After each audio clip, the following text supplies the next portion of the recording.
Greeting to everyone in our daily disaster news channel.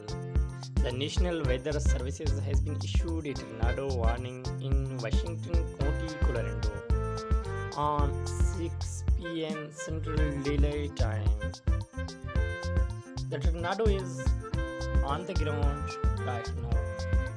168 people affected by this. Take shelter accordingly. Stay safe.